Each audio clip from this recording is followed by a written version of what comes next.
Puede parecer un tema menor, pero demuestra el grado de penetración del crimen organizado en la sociedad. Ahora el famoso cantante de Peso Pluma se iba a presentar en Tijuana, pero fue amenazado por el cártel Jalisco Nueva Generación. La razón es fácil de comprender. Peso Pluma ha hecho corridos tumbados, así lo llaman y se le llama a su género musical, a favor de Joaquín El Chapo Guzmán y otros capos del cártel de Sinaloa. Esto no ha gustado a otros grupos, ¿no, Jorge? Puede gustarnos o no la música de Peso Pluma, pero tiene razón por una vez la alcaldesa de Tijuana, Montserrat Caballero. Sí, es la misma que se fue a vivir a un cuartel militar porque dice que la amenazaban los narcotraficantes. Dice la alcaldesa, al decir que en muchos de sus temas, Peso Pluma, insisto, puede gustar o no su música, hace apología del narcotráfico o por lo menos de uno de los cárteles del narcotráfico. Y por eso recibe las amenazas de sus rivales del cártel Jalisco Nueva Generación. No es el único, son muchos los artistas que por una u otra razón han terminado haciendo trabajos por encargo para los narcotraficantes. Algunos lo pagaron con su vida. Los mensajes contra el cantante Peso Pluma en Tijuana dejaron un primer detenido. De acuerdo con las autoridades, a este sujeto se le acusa de terrorismo, entre otros posibles delitos. Terrorismo, además que traía unas sustancias ilícitas por las cuales fue detenido. Es por la colocación de la manta y el terror que imprime en la sociedad. Por el momento, las autoridades evalúan si se realiza el concierto del cantante programado para el 14 de octubre. La alcaldesa Montserrat Caballero mencionó que se desconoce si los mensajes fueron enviados por el crimen organizado. No obstante, responsabilizó al cantante de hacer apología del delito. Sabemos que los cantantes, como el señor, el jovencito, está muy jovencito, Peso Pluma, hacen apología del delito. Entonces hay ciertos grupos que se molestan y lamentablemente quienes sufren las consecuencias son los ciudadanos al querer asistir a estos conciertos y tener un riesgo. En junio, Montserrat Caballero cambió su domicilio a las instalaciones militares del 28 Batallón de Infantería por las amenazas que dice recibió del crimen organizado, decisión que le generó críticas en Tijuana. Los narcocorridos, corridos bélicos o tumbados se escuchan en cualquier rincón del país. Debido a su popularidad, sus intérpretes han cobrado fama internacional. Peso Pluma se presenta tanto en palenques como en los shows más importantes, como ocurrió la noche de este martes en los MTV Video Music Awards.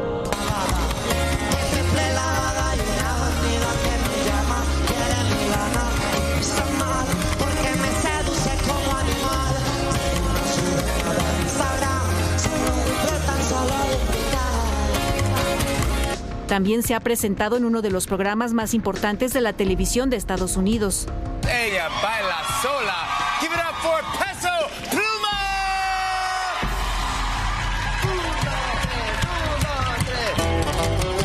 Sin embargo, es debido a la letra de algunas de sus canciones que gobiernos estatales han manifestado su intención de limitar las presentaciones de estos intérpretes bajo el argumento de que este género hace apología del delito entre la niñez y la adolescencia. La estrecha relación entre los narcocorridos y líderes criminales data de varios años atrás, cuando los cantantes gruperos comienzan a relatar hechos de los capos de la droga. En los años 70 es cuando empieza a surgir lo que es el corrido de los narcos, que en ese entonces no era tan directo como ahora.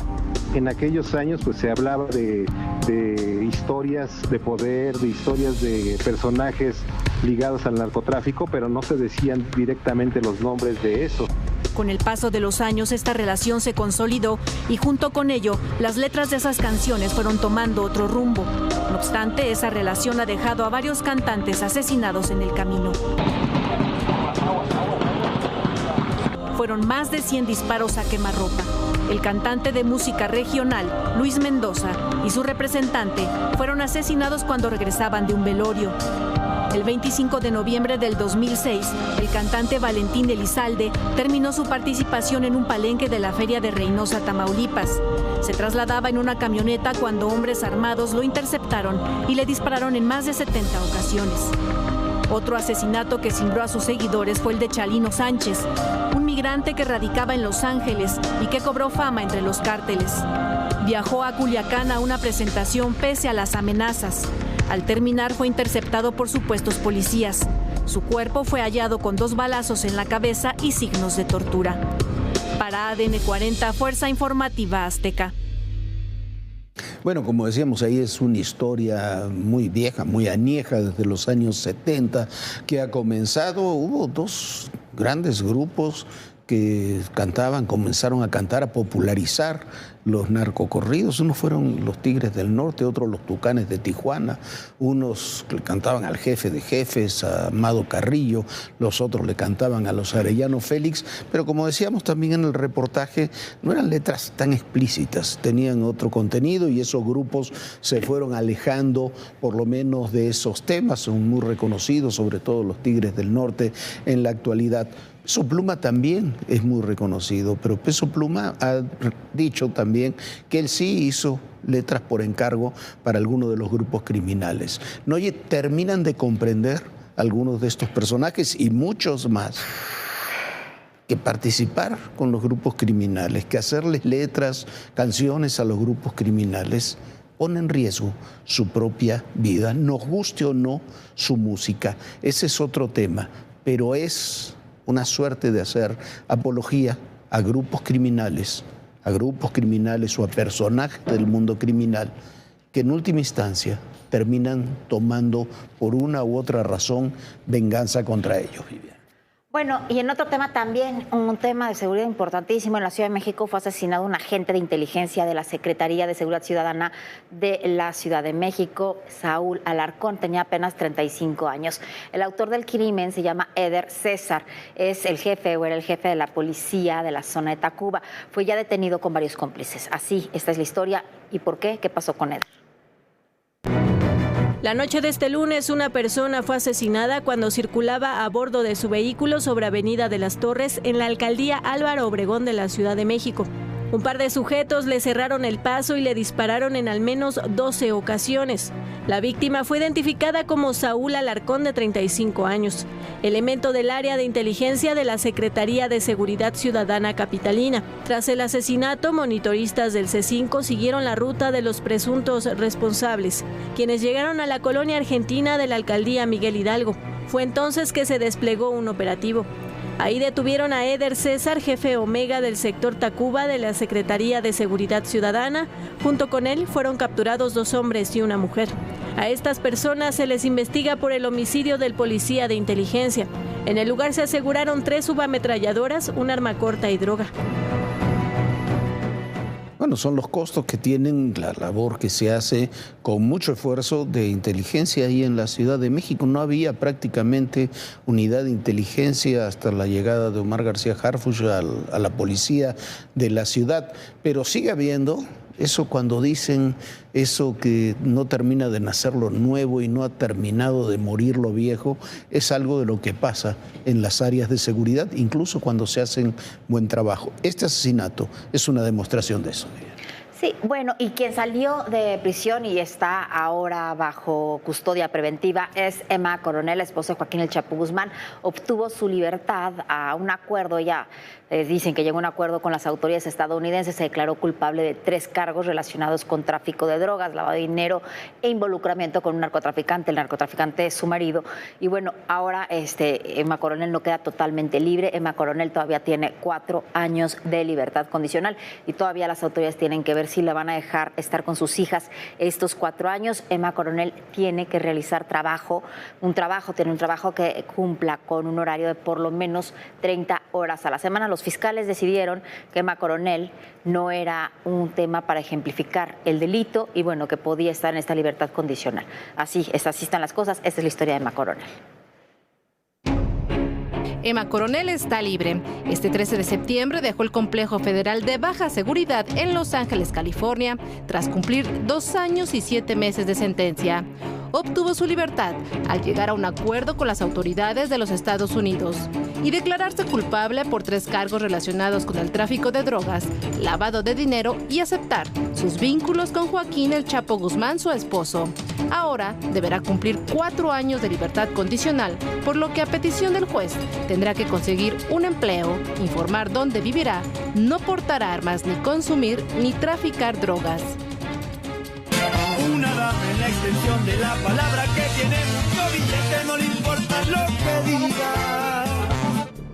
Emma nació en 1989 en California, Estados Unidos. Ahí pasó su niñez, pero para su adolescencia regresó a México.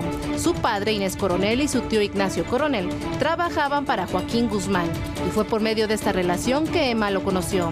En 2007 se casaron luego de que Emma cumplió los 18 años de edad. Y cobró relevancia en 2011 cuando nacieron sus gemelas. Para 2019, en el llamado juicio del siglo contra su esposo, la popularidad de Emma subió en las redes sociales, al grado de que fue considerada como influencer. Emma acostumbraba a subir fotos donde posaba con ropa, joyas y autos de lujo. Pero su suerte cambió en febrero de 2021, cuando fue detenida al llegar al aeropuerto de Washington, D.C. En febrero del año pasado, logró reducir el tiempo de su condena por diversos recursos y buena conducta. Hay que ponerle un nombre, un rostro. ¿Y qué vienen todas las demandas internacionales? Una ciudad tan complicada como es la Ciudad de México. Ya llegamos a Aguililla, esta ciudad, la entrada a la Tierra Caliente.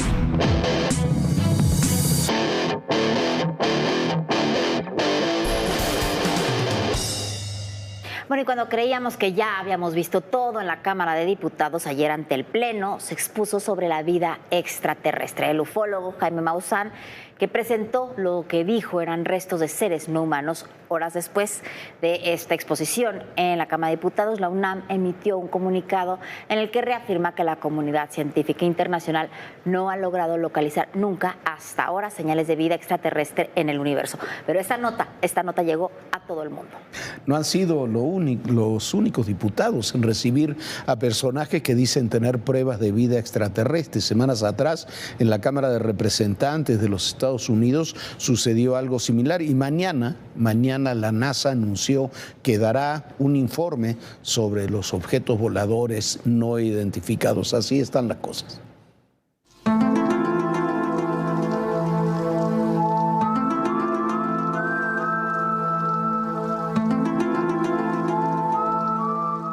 Los expedientes secretos X llegaron al Congreso de la Unión. Y no fueron ni Mulder ni Scully los protagonistas.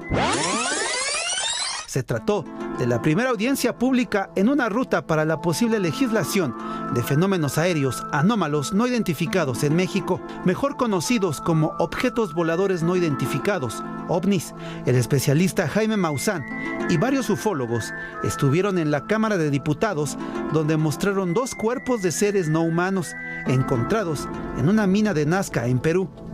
Con esta evidencia pidieron reconocer la vida extraterrestre en el país. No se trata de seres que fueron recuperados en naves que son estrellamientos, sino son seres que estaban sepultados en minas de diatomea. Respecto a las pruebas de carbono 14 realizadas por la UNAM y que presentó Jaime Maussan, el Instituto de Física de esta universidad dio a conocer su postura. Para ello, publicó un comunicado que ya había emitido en 2017. En él, explica que los resultados de la prueba de carbono 14, realizada a 2 cuerpos biológicos no humanos, únicamente están destinadas a determinar la antigüedad de las muestras. En ningún caso hizo conclusiones sobre el origen de dichas muestras. Los marcianos llegaron ya y llegaron bailando ricacha, ricacha, ricacha, ricacha. Pero los extraterrestres y los platillos voladores han sido abordados en otro recinto legislativo, el Capitolio. El pasado 26 de julio de 2023, 3 exmiembros del Ejército de Estados Unidos denunciaron que el gobierno estadounidense ocultaba evidencia sobre el hallazgo y posesión de naves y restos biológicos no humanos. Las declaraciones fueron dadas en medio de una audiencia del Subcomité de Seguridad Nacional en la Frontera y Asuntos Exteriores de la Cámara de Representantes. Extraterrestrials. Something I can't discuss in public setting. Okay, I can't ask when you think this occurred. If you believe we have crashed craft, stated earlier, do we have the bodies of the pilots who piloted this craft? As I've stated publicly already in my News Nation interview, Biologics came with some of these recoveries. Yeah. El Congreso estadounidense ya ha celebrado audiencias sobre ovnis. mientras que el Pentágono comenzó a prestar especial atención al tema luego de una serie de avistamientos inexplicables de pilotos de la Armada y la Fuerza Aérea. La NASA ya sostuvo su primera reunión pública sobre este asunto e instó a un abordaje científico más riguroso. Lo único que por ahora puede confirmarse es el creciente interés por intentar esclarecer el origen de eventos inexplicables. You believe in the existence of extraterrestrials? Logically, I would have to say no.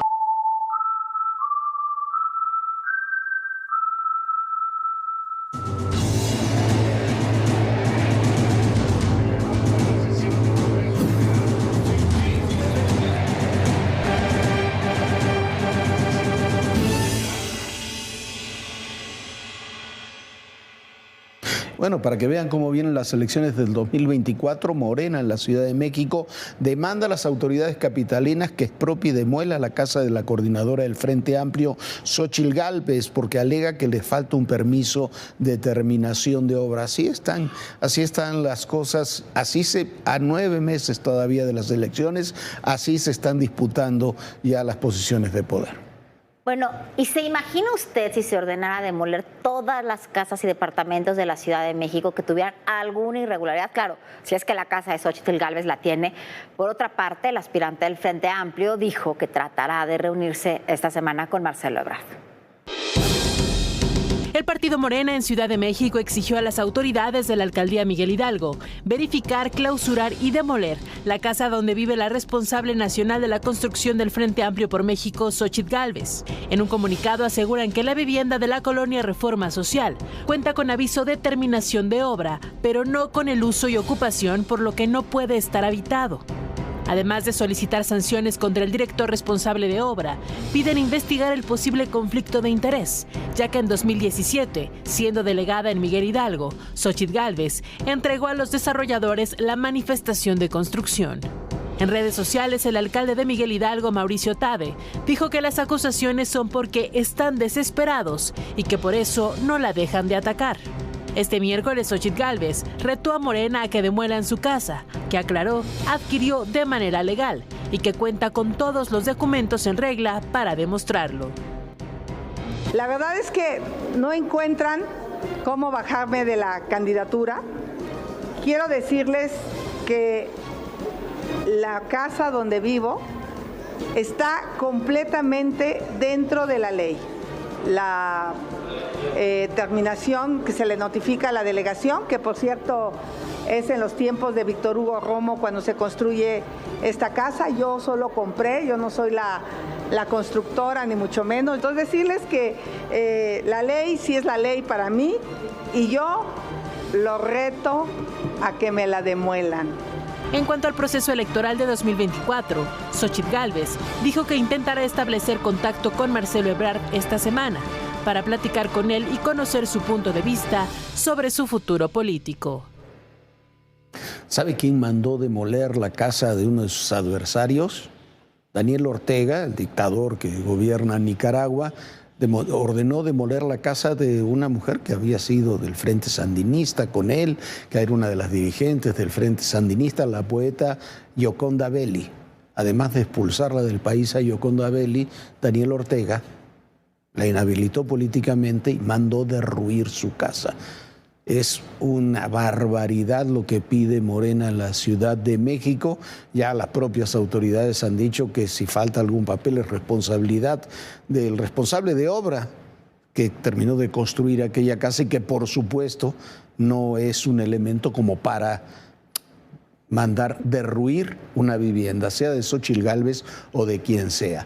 Mientras tanto, en cosas más serias dentro de Morena, Claudia Sheinbaum incorporó a Adán Augusto López como coordinador político y a Ricardo Monreal como coordinador de organización. Uno es el coordinador político en esta etapa, el otro el territorial, de organización territorial. Y nombró a Gerardo Fernández Noroña, que hizo una muy buena campaña interna que quedó entre tercero y cuarto en esta encuesta que se dio a conocer la semana pasada, Fernández Noroña coordinará las vocerías y el vínculo con organizaciones sociales y civiles. El lunes sale la convocatoria en Morena para elegir candidatos en la Ciudad de México y en 8 estados. La clave es la distribución por género.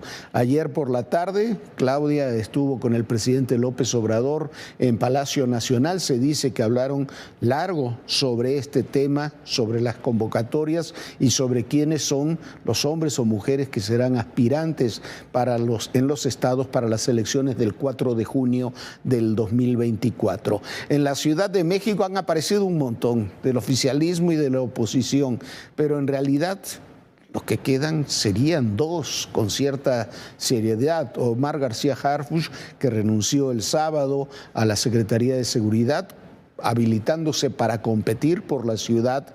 Clara Brugada, la alcaldesa de Iztapalapa, dejará este fin de semana su cargo y hoy levantó la mano Cuauhtémoc Blanco. A mí me parece insólito lo de Cuauhtémoc Blanco, porque por más popular que sea el exfutbolista, es el gobernador de Morelos y es el gobernador peor evaluado que hay en el país. Su gobierno es desastroso, la situación de Morelos es desastrosa. Ahí está también el presidente de Morena, Mario Delgado, que no ha dicho todavía si levanta la mano o no.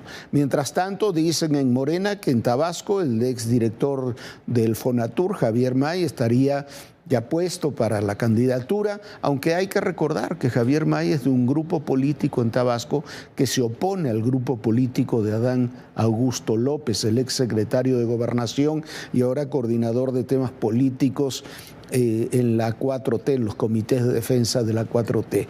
En Veracruz dicen que será una mujer y dicen que eso estaría ya el escenario preparado para Rocío Nale. En Chiapas, sí, también Chiapas en Morena sería para una mujer, muy probablemente sería Sacil de León, la senadora. También sería para Mujeres Puebla. Habrá que ver cómo quedan las cosas. En estos estados y en otros lugares, lo fundamental es la división por género. Son 9 gobernaturas, incluyendo la ciudad, serán 5 y 4. Tendrán que definir los partidos si esos 5 son mujeres u hombres, pero a partir de eso se terminará de configurar todo este escenario.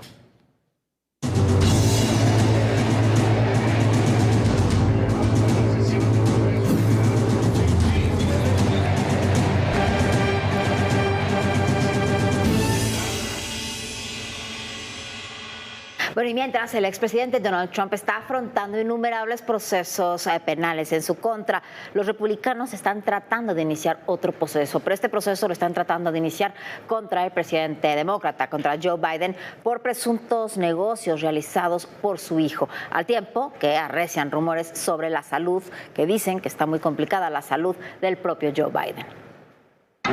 Lo primero que hizo el presidente de la Cámara de Representantes al regresar a Washington después del receso de verano fue ordenar una investigación del presidente Joe Biden y de las finanzas personales de él y su familia. Los republicanos sospechan enriquecimiento ilícito.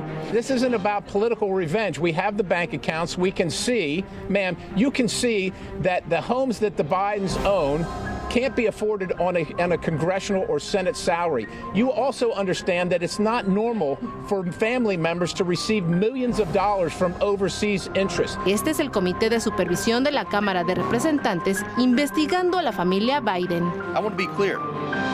This is an investigation of Joe Biden. And that's where the committee will focus. El Departamento del Tesoro tendrá que entregar los registros financieros de la familia Biden. Los registros son del 2020 de las actividades bancarias de Hunter, el hijo del presidente, y de James Biden, uno de los hermanos del presidente. Los congresistas republicanos han investigado al presidente durante meses y aún no le encuentran nada que pruebe las acusaciones. En medio de estos señalamientos, Biden está en otra polémica debido a su estado de salud. Y es que en varias ocasiones el presidente ha protagonizado momentos en los que se le ve disperso.